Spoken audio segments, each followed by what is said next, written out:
Good morning or good afternoon, everyone. Welcome to the next installment in our Fire and Emergency Services webinar series, Make the Most of Your Fire EMS Resources with GIS.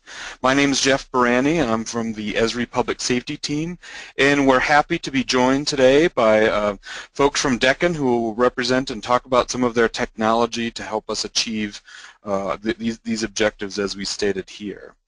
So, this is a part of our overall series, webcast series.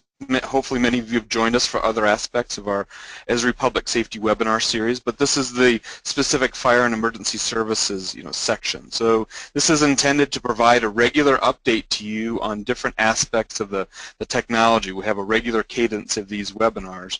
Our next one will be on February 15th on using the Story Map journal to create a briefing book for your chief and other purposes. And you'll see an example of a Story Map journal here in just a minute. So these topics in the webinars may vary. They could be a broad overview or an in-depth focus session on a particular app or template. We're definitely open to other ideas or suggestions for the user communities so please let us know, and we'll provide some email addresses at the end of this webinar for you to provide that specific feedback. So without further ado, I'd like to turn this over to Julie Desmaris and her team to walk us through the great offerings that they have available. So take it away, Julie. Great, thank you, Jeff. I appreciate it. First off, I want to thank everyone who's logged in today to hear a little bit about Deccan and how we can help you and your departments leverage your GIS data. And also want to thank Esri for giving us this platform for connecting with you all today. So my name is Julie Desmaris. I am a business development manager with Deccan. Chris Chavez, my coworker, is also going to be trading on and off with me. He's a technical account manager with us. So we will be passing the floor back and forth. And then a little bit later on, we also have one of our esteemed clients joining us as well, Chief Tom Clemo of Santa Monica Fire Department, and he'll be talking a little bit more specifically about how he has leveraged our software to help him answer some questions for his department as well. So throughout the webinar today, if you have any questions, you have the opportunity to enter them in that chat window on the sidebar, and we will do our best as we go through to answer all of those questions, maybe as we go along, and certainly at the end we're going to take some as well. So please do submit those. If we don't get to all of the questions, we will definitely follow up after the webcast and make sure that you have all the information that you need. So we will have a printout of all the questions that you submit. So speaking about questions, some of these questions listed here on this slide are some that you've probably seen or heard before. You may have even asked them yourself. So how many units do I need to meet our response time goals? How many additional ambulances should we staff during peak call volume periods? How can we best match our response to our demand? So we know that fire and EMS agencies have a wealth of data available to them, but they really need help making sense of it and to use it to their advantage and to use it in a meaningful way to help them make very critical decisions. They need to be able to evolve over time along with their communities as their communities grow, but first they need to know how they're doing and how best they can accommodate their communities. And this is where Deccan can really help bridge the gap through our suite of decision support software. We can really help agencies answer some of these important questions. So Deccan's been around for over 20 years. We have developed a suite of decision support software that was designed specifically for fire and EMS. We are headquartered in San Diego. You can see in this picture, this is actually was taken at our annual users group conference on the San Diego Marina. And we're very close with our clients. We foster very good working relationships with our clients. We have a very high standard of customer service for ourselves. Not only do our clients use our software, but they also have access to us by extension. And we work collaboratively together quite a bit, as we'll also be covering later in the presentation as well. We are a relatively small company, but through our client base, our applications collectively serve 70 million people in the U.S. and 1 in 3 Canadians. So we're really proud to have such an impact on so many communities. And this is further illustrated on the next slide that lists kind of a sampling of some of our clients and also shows how we have grown over time. So in this time-lapse video, you can see since 1995 how we have grown, starting off with Howard County, Maryland, Seattle Fire Department, San Diego Fire Rescue, and grown across the U.S. and Canada from there. Some of our clients listed on this slide represent more of our multi-agency and metropolitan departments that we support, but we also are able to support all types and manner of agencies. Our software is extremely customized. It is not off the shelf by any means. We don't ship it off to you and have you configure it on your own. It is built very specifically to the needs of each client department and scaled to each agency. So while agencies like FDNY may turn to our products to help them make deployment decisions for their hundreds of resources, we're also able to work with departments that are smaller or more medium-sized, perhaps on a little more modest scale to something like FDNY, but who also need to make informed decisions using their data as well.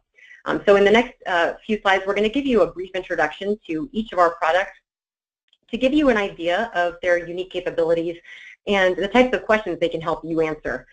We'll then be getting into some of our use cases, how some of our clients have put our software to work for them, and also how we have worked collaboratively with them as well.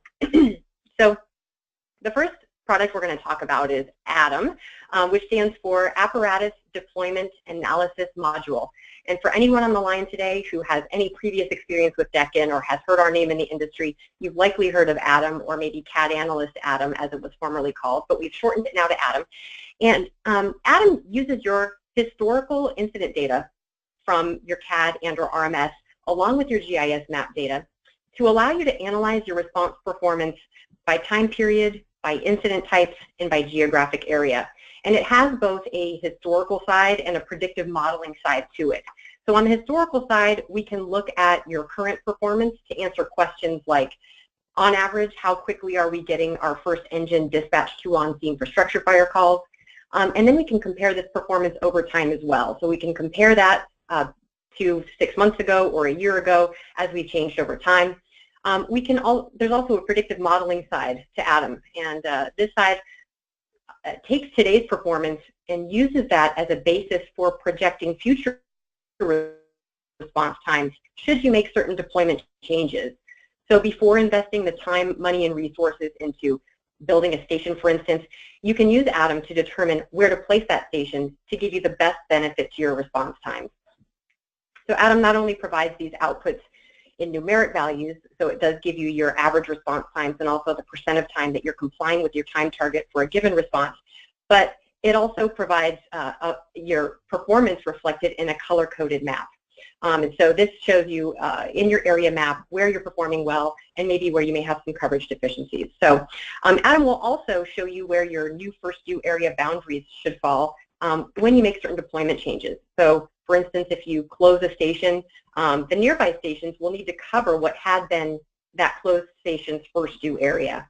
And ADAM will use your street network and your historical unit travel times to determine to what extent each of those neighbor stations will need to extend their first due boundaries to absorb that area. And ADAM is fully integrated on the Esri platform. It operates as an extension of ArcMap, and it uses network analysts for routing so that when we want to project, let's say, how a deployment change will affect your response performance, we're factoring in what route those units involved will be taking to respond to different areas. And our user interface for everyone is very intuitive and easy to use, even if you're not a GIS professional or an Esri power user. But certainly if you have experience with Esri, the user interface will be largely familiar because it contains the ArcMap functionalities that you're accustomed to, and you're also able to export the analyses and maps that you produce in the application for further analysis within ArcMap. And also you can publish them on ArcGIS Online. You can also share them via a story map like we're doing today. And you'll see some examples coming up of how we've integrated some of our maps and analyses into this story map to help paint the picture as we get further into this presentation. So I'm going to pass the floor over to my colleague Chris, who's going to talk to you a little bit more about our tactical products. Thank you, Julie. Good day, everyone. Up next from Deccan is an application called BARB, which stands for Box Area Automated Run Card Builder. And what BARB does is generates very detailed run cards or pick lists or lineups or response orders for your department. And essentially, Barb saves you time in that you no longer have to hop in your engine with a stopwatch and start driving routes and seeing how long it takes you to get from your station to various neighborhoods. Barb, using Esri and Network Analyst and a number of configurable and complex rules, does all of that calculation for you. So anytime you change your deployment, all you need to do is rerun Barb to get your updated run cards and import those into CAD. Barb's very flexible in the fact that it can take complex business rules. If you have a station dedicated to an airport that's not allowed to respond to the rest of your jurisdiction, Barb can prevent that station or those apparatus at that station from appearing in any other zones in your district. If you have more complicated rules, maybe surrounding how squad responses are taken, Barb can handle those as well. If a squad can appear in the first 3 positions for its first due or first 3 due areas, that's allowed. But if it's outside of the first 3, then the squad gets pushed back to position 20. This is a rule that is employed by the Fire Department of New York and something that Barb easily accommodates. Barb also allows you to store different run cards for different scenarios. One example that I can provide, and this is in use by New York EMS, is a completely separate run card for a major bridge closure. And New York keeps both patterns or both run cards on file at all times, and when the bridge closes, they just switch over to their secondary pattern, which is also generated by Barb. So we close a bridge down, we generate the run card, and that's stored as a secondary run card within CAD. Barb's also useful for major event planning. New York City just last weekend had their annual marathon where 26 miles of New York City streets were closed down. And so New York generated a 3rd run card with the marathon route shut down and with only certain crossing points opened up, and utilized a completely unique and separate run card for a single day to accommodate the marathon. So Barb's very flexible and saves a lot of time by streamlining your run card building process. And it's configured to be able to handle all the business rules of your department, and the exports from Barb are formatted to be imported directly into CAD with minimal hassle. Following Barb is an application called LiveMum. And LiveMum is a, you guessed it, live application. It interfaces in real time with CAD to track unit status, location, incident assignment, and calculate coverage, and then generate move-up recommendations. So if you dispatch 3 engines to a structure fire as part of your initial attack force, you might have a deficiency in coverage in that area or that neighborhood. And LiveMum can identify that near instantaneously and provide you with a recommendation to pull a resource from another neighborhood and temporarily place that resource in the area that's been depleted by the structure fire, so that if some other incident occurs in that neighborhood during that structure fire, you will have an acceptable response time from the moved up apparatus. Again, LiveMum is very, very, very flexible. It's customized to each department. It accepts all kinds of rules and configurations. It's a very flexible web-based application. We utilize the ArcGIS API to publish spatial coverage data to web browsers. So your LiveMum will sit on a VM or a computer in the back room or the server room, and all of the dispatchers will open up a web browser and log into LiveMum and be able to see a map that shows them which areas of their city or their county or their jurisdiction are well covered, which areas are moderately covered, and which areas are in need of coverage, in which case there are recommendations for apparatus move-ups that will be prompted to the dispatcher to review and commit. LiveMum features a bidirectional interface with CAD, so that if a dispatcher sees a recommendation that they like, which is quite often, they will be able to just press a button and have LiveMum tell CAD to move those units, which then triggers frequently station alerting for those units to move up. So with a single click of a button, fire crews in their halls are being alerted that it's time for them to move up to a new location to provide coverage to a depleted area. And that's it for LiveMo. With that, I'm going to pass this back to Julie to give you some use cases on how ADAM has been used in various departments to solve various problems and answer many questions. Thank you, Chris. So now that you have a little bit of a general idea, at least, of what our applications do, we'd like to show you how our clients have utilized our software to leverage their data when making important deployment decisions for their departments. So first off, I'm going to talk about Sacramento Regional Fire and EMS Communication Center, which is kind of a mouthful. It's SRF-ECC for short, also a little bit of a mouthful. But they are located in Northern California. They dispatch for 10 very diverse agencies in the greater Sacramento area. They serve a population of nearly 1.5 million people, and they cover an area of over 1,000 square miles. So they have a very large constituency. They were recently recognized by APCO International with a Technology Leadership Award this year. So they are definitely a leader in integrating technology within the comm center and also among its fire agencies. They've also been a Deccan client since 1999, and they have both our ADAM and BARB applications. Our first use case is about how SRF-ECC used ADAM and works together also with Deccan as they prepare for a master planned community called Cordova Hills that they are going to be building. So they wanted to understand what impact this development would have with the added population that it will bring, and also with the additional incident volumes that that population will generate, and what impact that will have on their current resources.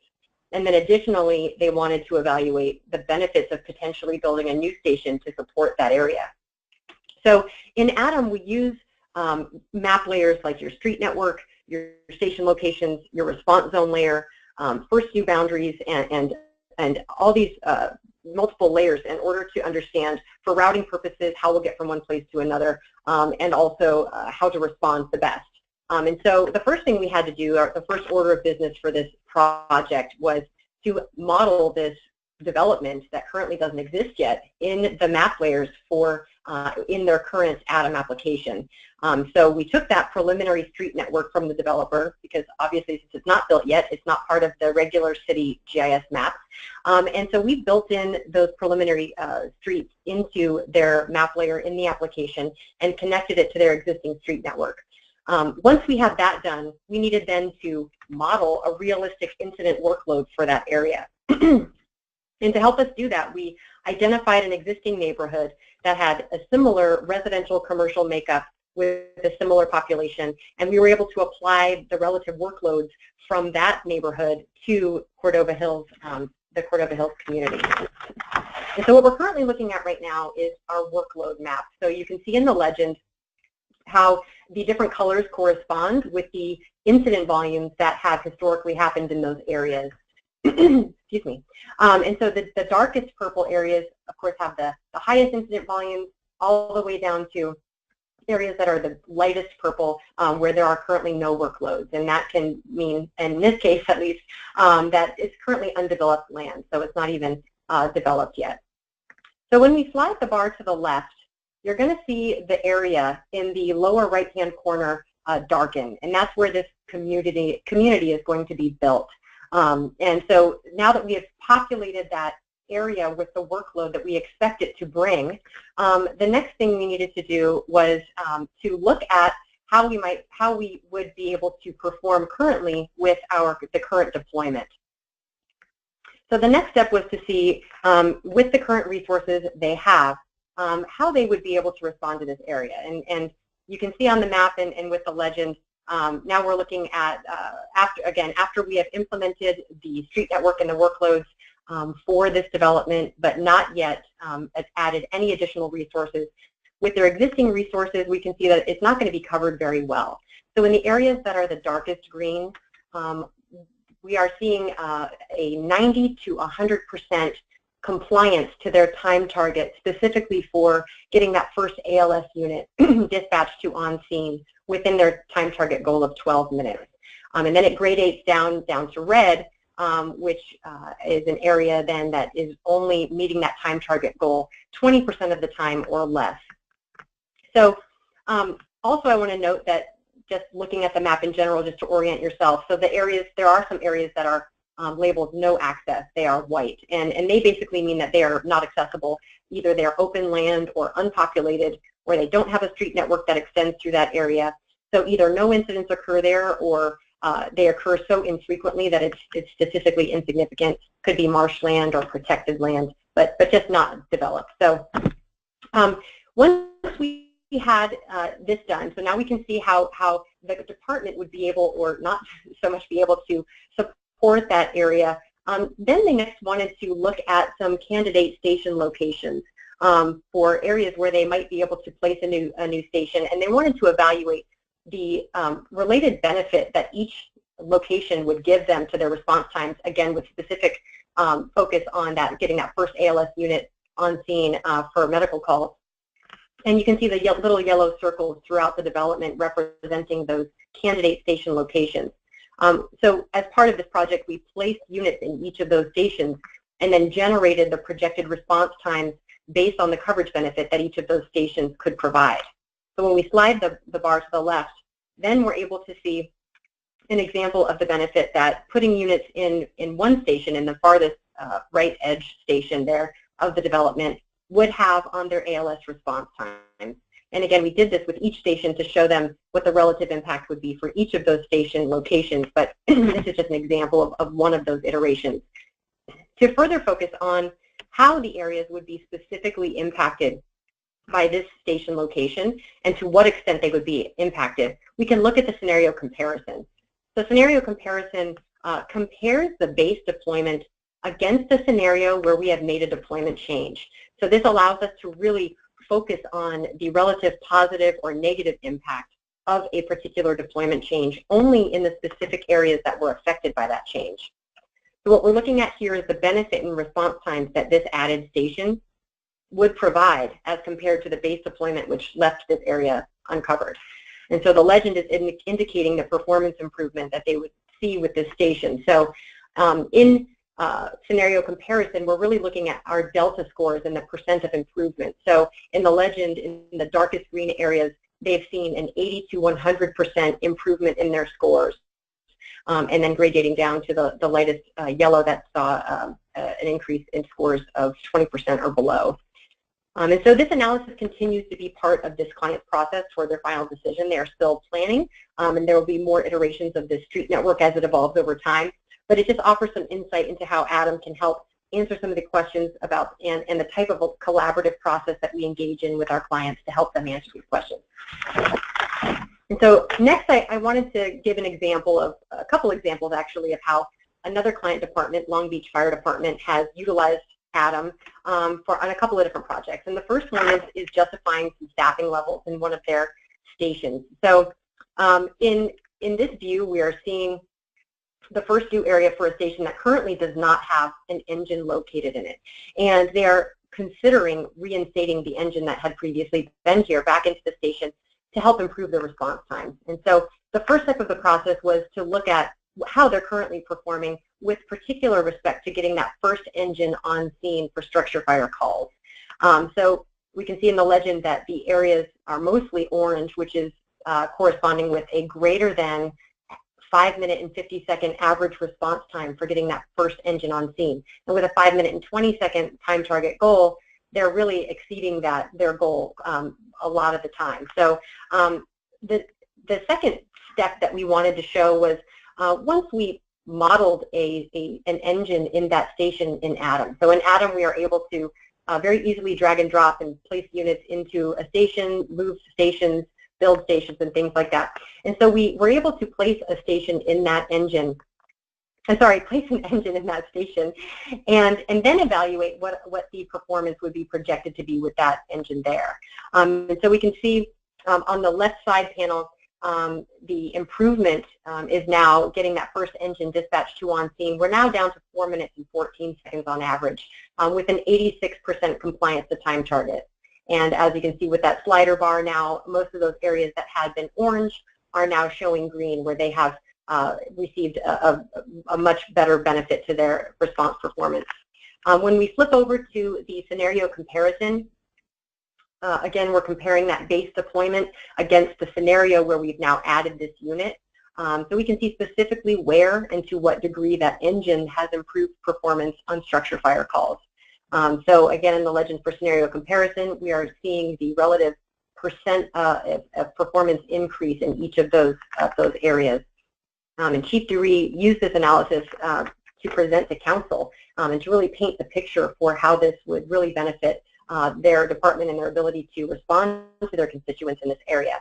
And they're set to make that decision by January. So just an example of how we're able to really paint a picture using, of course, our data, but then also visually to folks like council members for making those big decisions. So the second analysis project that we want to look at with respect to Long Beach Fire Department was really more of a collaboration between us and Long Beach, where we conducted an analysis both within the application and then also assisted them outside the capabilities of our applications and just worked with them along with our data analysts. So really just an example of how our clients have access to us beyond the abilities of our applications as well. So in this example, we were looking at implementing some additional resources. The department is considering adding some 12-hour BLS transport units to their service to help supplement their full-time paramedic rescues. And in this analysis, we were trying to answer two questions. The first was, where should we place these units? Where should they optimally be stationed to give us the best benefit to response times? And then secondly, what shift should they be staffed during? So to answer that first question, we utilized the optimizer feature in Atom. When there's only 2 or 3 candidate locations for a new unit or a new station, we're easily able to run that individual analyses in Atom and then compare the resulting impacts on performance between them, and then use that to determine the best location for a few potential locations. However, when we want to open up the possibilities to many potential locations or understand where multiple units should be optimally located, that becomes inordinately more complex, and we then can rely on the optimization capabilities in Atom to run through all of the potential options and then have it provide us with a recommendation for the optimal deployment. So in this optimization, we needed to determine where to optimally place these units to give us the best response times. And once we did that, then we needed to look at the historical EMS data, EMS call data, to understand what 12-hour block we should assign as the shifts for these units. And that's what we're currently looking at in this bar graph. So along the vertical axis, those percentage points are actually referring to the percent of incidents that occur historically over a 24-hour period by hour. So across the bottom, each of those numbers is representing each hour of the day. And so looking at the historical incident data, we found that more than half of EMS incidents historically occurred between 10 a.m. and 8 p.m. And then when we looked further at the runs per unit, as well as average runs per hour, we determined that the two most beneficial shifts were 8 a.m. to 8 p.m. and 11 a.m. to 11 p.m. So this would give some overlap during those highest peak hours.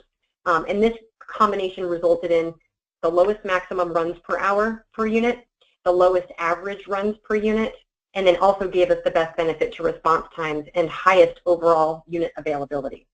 So just a real quick example of how we are able to work together with our clients and collaborate with them to help them tackle some of these really complex questions. But I'm now going to turn the floor back over to Chris to continue on with our next use case. Thank you, Julie. Our next use case deals with the city of Kelowna in Western Canada.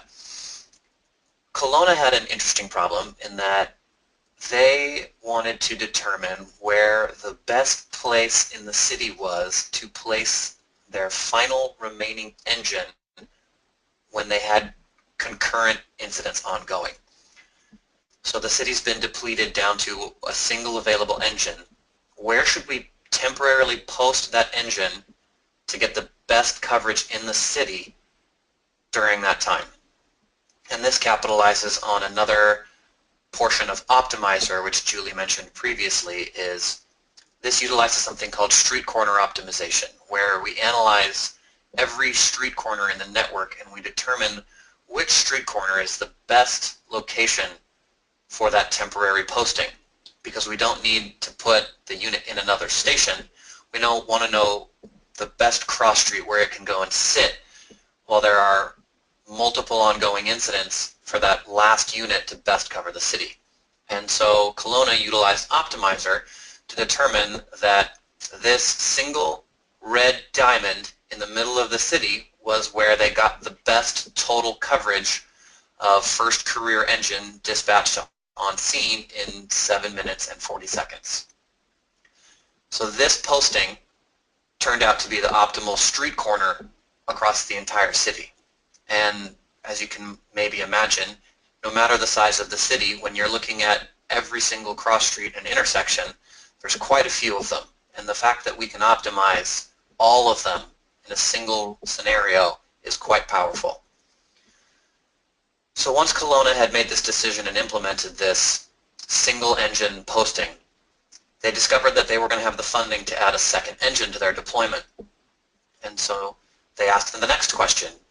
Well, if this is where we put our last engine when we're depleted down to 1, where should we put our last 2 engines when we're depleted down to 2, since we're going to have that extra resource?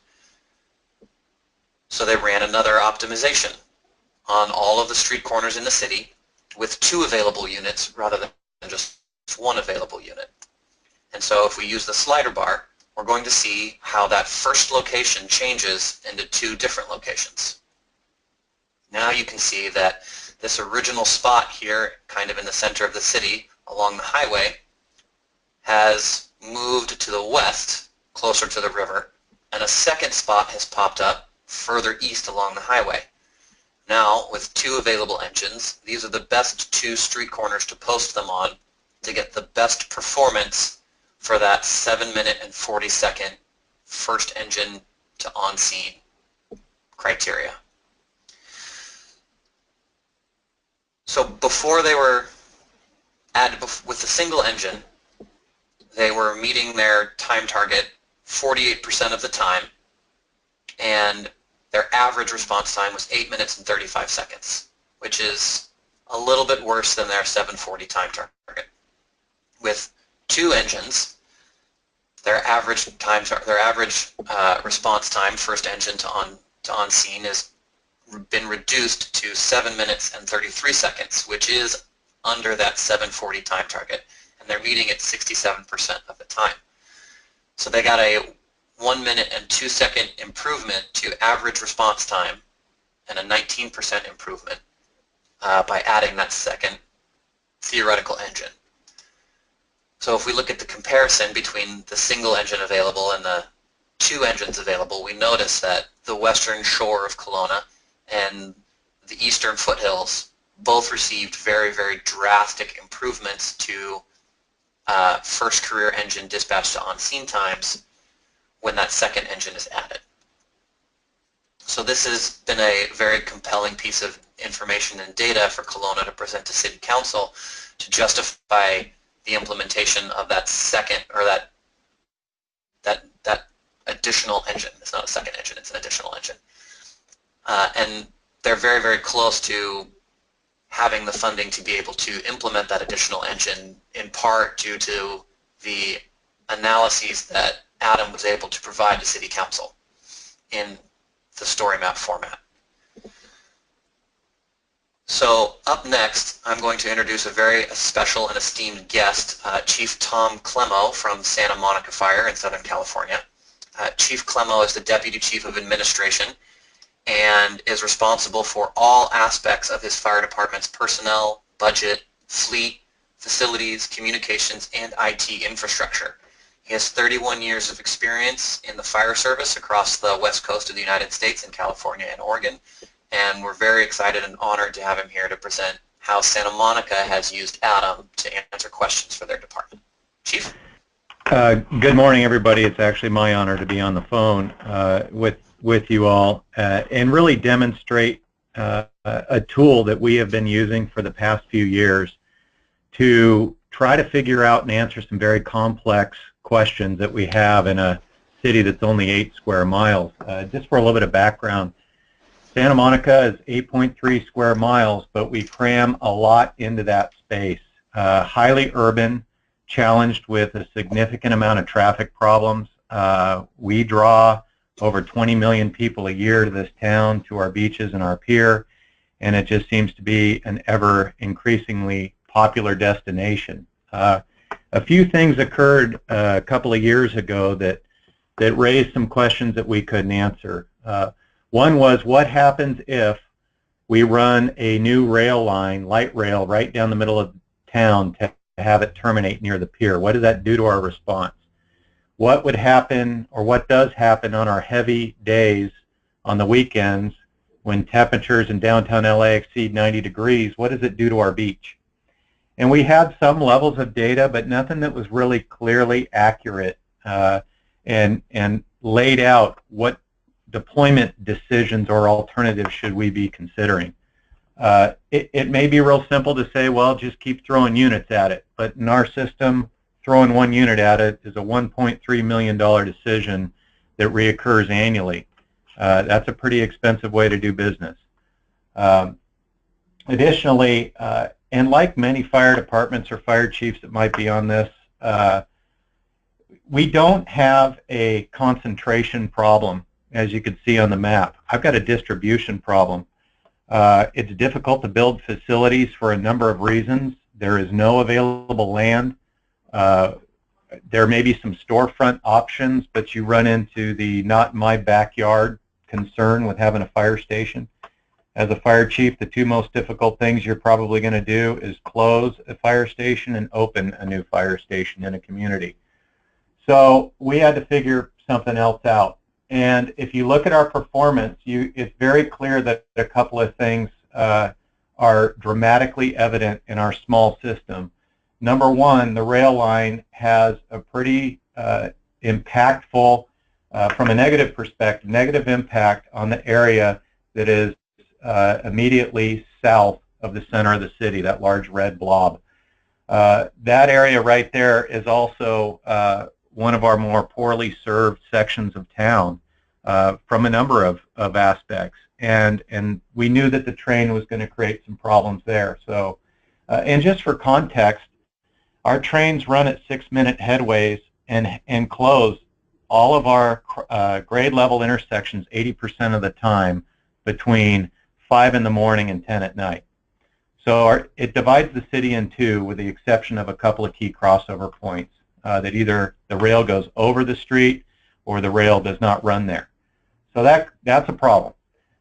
Number two, where our largest population of guests and visitors arrive is our most poorly served from an ALS perspective, and that's the beach. And you can see that the 300 yards of sand are quite an impediment to providing ALS service right to the water line. We have BLS capability there with our lifeguards, but we do not have that ALS capability, and we are all ALS all the time as one of the mandates of our council. So all that being said, I want to know a couple of things. What happens if we put some sort of resource on the beach?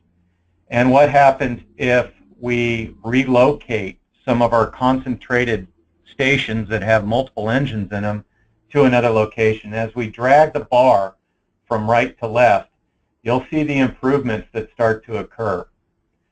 So the first improvement that we have is we relocated an engine company to our training center, and that really had an effect on what was going to occur in and around that large blob, that large section of the city. And you can see that it was a pretty dramatic improvement and served that much better. And we plan on doing that in April. So we will be splitting a double company house and moving an engine over to that training center, running it out of a temporary fire station. And the improvement's pretty dramatic. The next thing that we did is we took this map to some of our partners in community and cultural services that are responsible for maintaining the beach. And it was very compelling to them. They wanted to do something about our response times on the sand. And so we wanted to model what that looked like. So we put a 2-person, 6-wheel drive Polaris cart on the beach, and it dramatically improved response times to both the beach and the pier. And we don't pay that bill. That bill's paid for by beach parking receipts. So this was a no-cost impact to the fire department, yet a dramatic service improvement, all using the power of GIS to display what that improvement would do. The next step was, do we staff 2-person units or our traditional 4-person engines, and what does that look like in terms of response time and, almost as importantly, response reliability? Our system is really busy. 18,000 calls a year in this small town. We're running the wheels off of our apparatus, literally. And so we wanted to know, well, what if we added a 2-person unit and placed it in that northeast corner, which is our most affluent section of town, yet most underserved from a response time perspective. And as you can see, there is a tremendous improvement in response in that area.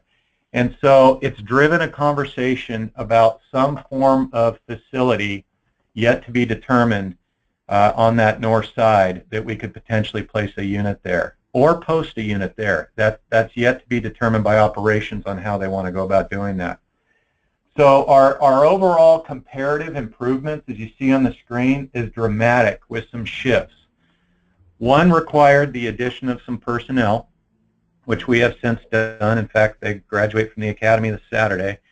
And number 2 was just a change in deployment model by bringing this to the attention of some of our other partners in the city. And the overall improvement is relatively dramatic.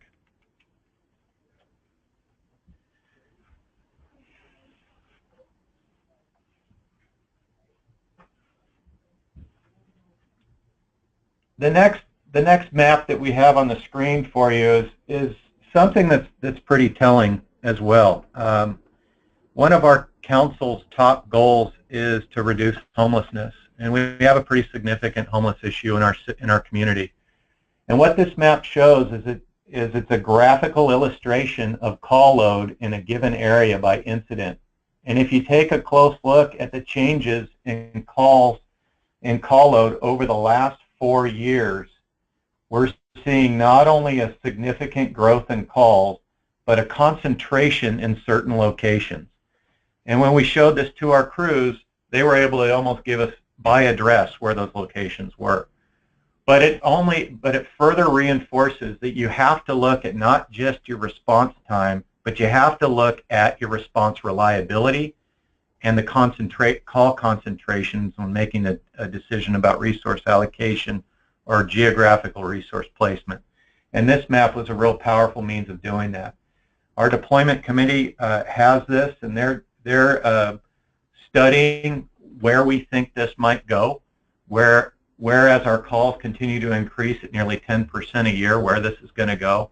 And it's just been another powerful tool that we have.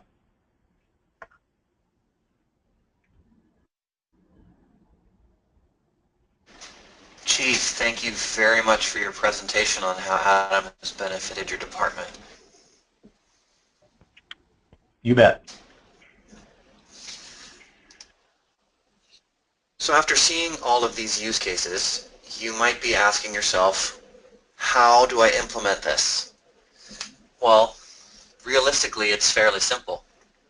You combine Esri's GIS technology with Deccan's data analysis, and what you get are results that are easily put in a format that translates well to non-GIS stakeholders and decision makers.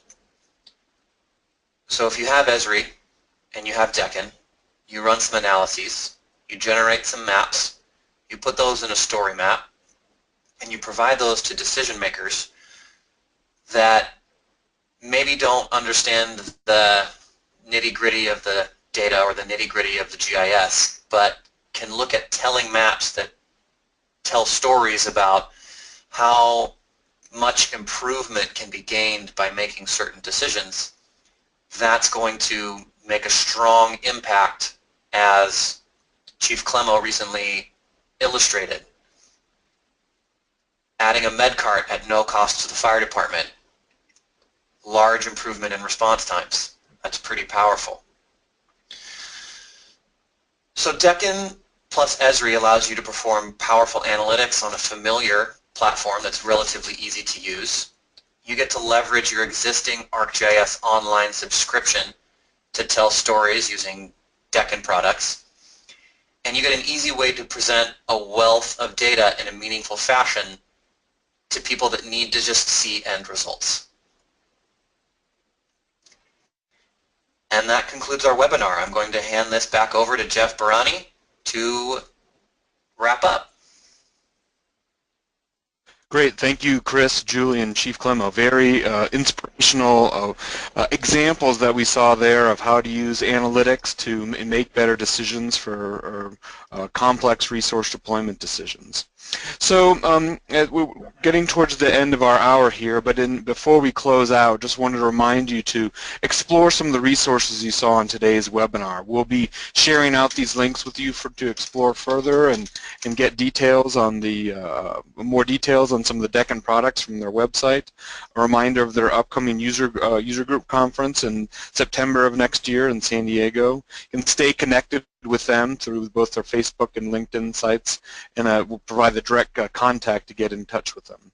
As a reminder, as we mentioned at the beginning of this webinar, our next Fire and Emergency Services webinar will be on February 15th of next year, and we'll do that on configuring a briefing book for your chief using the Story Map Journal. And the Story Map Journal was actually the tool that you saw in practice today by our colleagues at Deccan.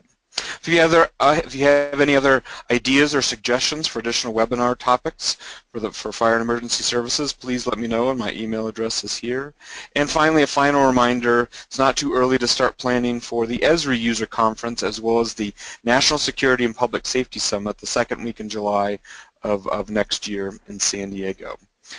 So with that, I'd like to turn it back over to Julie, Chris, and Julie and Chris to answer any additional questions that they didn't have time to get to during the course of the webinar. So Julie, Chris, have you been getting some common questions you'd like to answer here now?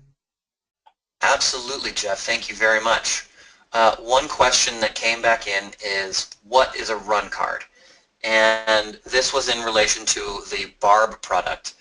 A run card is essentially it's a file that lists out for every zone, area, neighborhood, or maybe even street what the response order of different apparatus is. So if you live on 123 Main Street, that address has a response order for engines. Maybe engine 1 is the first engine. Engine 7 is the second engine. Engine 12 is the third engine. So a run card dictates which apparatus will respond to a given address or area in which order. And there are many different kinds of apparatus. So you know, the first do engine, the first do truck, the first do battalion chief, and so on and so forth. So a run card is basically just a file that contains all of the run orders for an entire jurisdiction. A second question came in that is, how are the polygons defined? In Atom, you saw a number of different polygons for different client departments. Polygons are defined a number of ways. Generally, each department that we work with sends us their own polygons because in their CAD system, they have polygons defined to help them determine who responds when an incident occurs. For example, at the 123 Main Street example, 123 Main Street might be in Zone 12A, and 12A is going to have its own different response orders. So frequently, when departments ask us to analyze their data, they ask us to analyze their data against their own response zones, because their response zones are custom tailored to their own geography, their own area of responsibility. If a department doesn't have a preference or they don't have zones that they're comfortable with or confident in, Deccan can create our own zones by which to group data analysis. And a common method is to create quarter-mile grids to give a space that is small enough to show a decent amount of granularity and differentiation between responses, but also large enough not to be washed out or contain too few responses. A third question is, what CAD systems do our applications integrate with? And the answer is any. Our primary, a majority of our client base are comprised of Tritech CADs, Motorola CADs, Hexagon CADs, and SunGuard CADs, with a smattering of other CAD companies in there. But we write custom interfaces for any new CAD systems that we're required to interface with for LiveMum, and for Barb, all we need is to tailor the run card format in a way that the CAD can read it and interpret it. So we integrate with pretty much every CAD system out there in one fashion or another.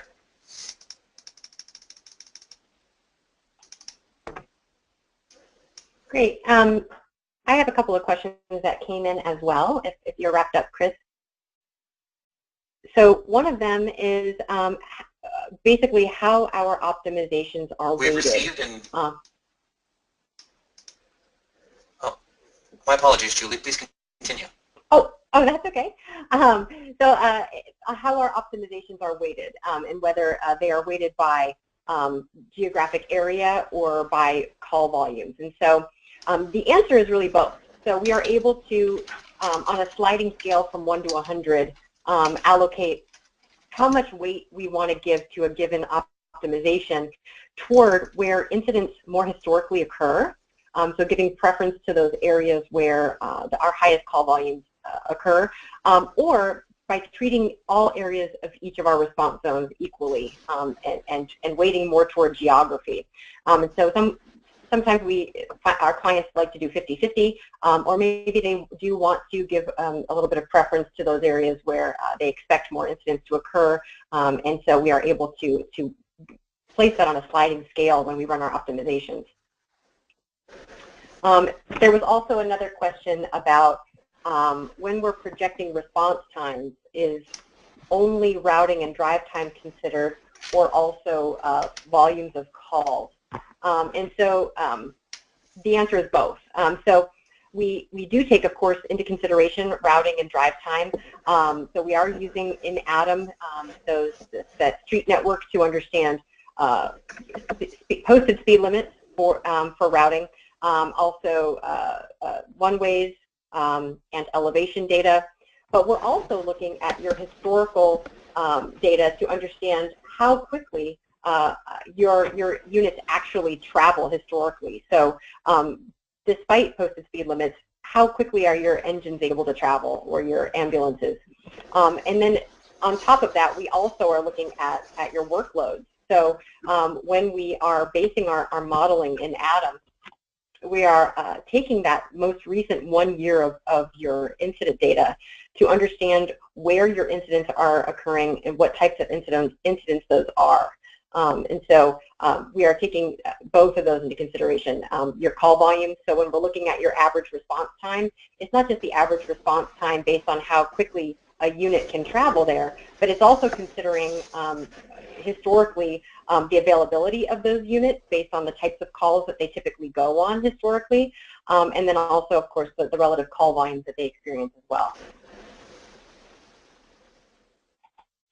So those are the couple questions that I have. Chris, did you have any more come in for you? I did have one more come in, and it was a question about LiveMum and some of the effects that LiveMum can have on a dynamic system.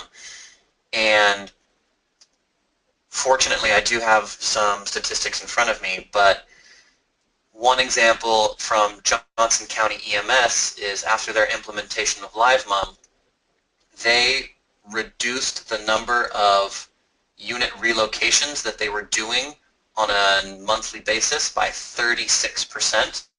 So they cut a third of their move-ups out and also managed to increase their time target compliance by 2% while doing that. So the amount of money that they saved on reduction of move-ups, less wear and tear on crews and vehicles, was fairly substantial. Austin Travis County EMS also saw a 5% reduction in move-up volume while maintaining their same standard level of compliance. So it varies from department to department. It really depends on what's being done when LiveMum is implemented, but generally we've seen quite a bit of improvement in efficiency of relocations.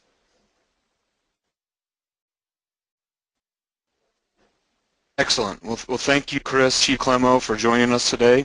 Very informative session. We appreciate it. This webinar has been recorded and will be made available on the Esri website here very shortly. So again, thank you everyone for joining us today. Thank you for spending your GIS day with us on this Fire and Emergency Services webinar. That concludes the program that we had prepared for you. Have a good day.